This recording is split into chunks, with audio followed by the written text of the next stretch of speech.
One thing my time abroad has taught me, time in Australia, time in Cuba, is the importance of a nutritious diet.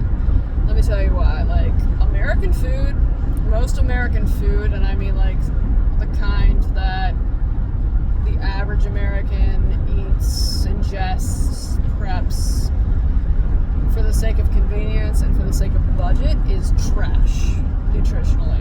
It's mostly carbs, or it's frozen, or it's filled with preservatives, and so much of that affects your health. Affects you on a physical level because of the salt and preservatives, affects you on a mental level because the hormones and everything, it affects your stress levels or cortisol levels.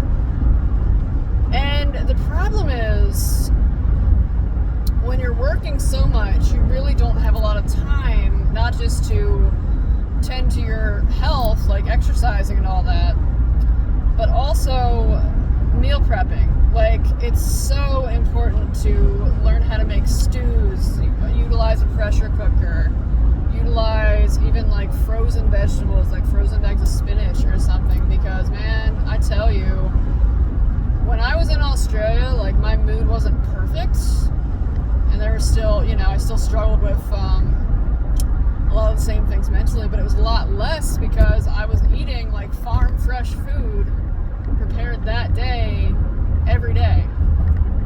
And there was so much more community. I mean, that's another aspect of it, because we were cooking together and prepping together and cleaning together and working together. But like, the freshness of the food and the amount of nutrients in it, because a lot of it was grown right there on the land where we were working, it was just another level, another energy. I don't even know if I have words to describe the increase I felt in health, the amount of stability and steadiness, not to mention the deliciousness factor. Just ugh. When your vegetables, when you're like fresh spinach, fresh lettuce in your salads with no dressing at all, tastes sweet.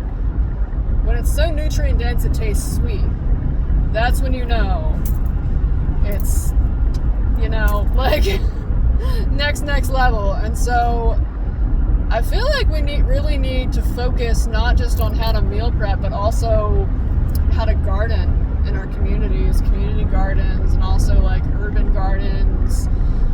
Even just like, I don't know, having your own little like basil potted plants in your apartment, if that's all you can do. Some sort of herb garden, some kind of manageable something or other, that can make a big difference.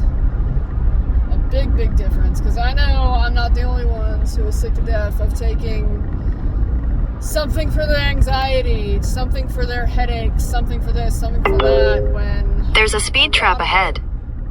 A lot of it could be managed with a healthier diet, and not just a healthier diet, a more delicious diet, and a cheaper diet.